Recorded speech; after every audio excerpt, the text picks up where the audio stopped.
You start by blowing the area that you're going to work on. You mix your product, which is a 2-to-1. You mix your cement. You tape the area you do not want to get cement on. You moist the areas which you're going to place the cement on to level it. You level the area. You get it going. You level, make sure everything is right. You mix some more product, A to B, and you roll it on. And when you roll it on, you get it nice and moist. Then you sprinkle a mixture of sand and concrete, as you can see.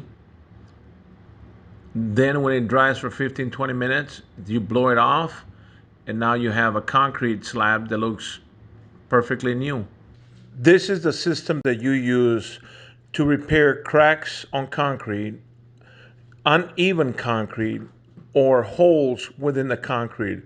This is the way it's done, and that's how simple and easy it is.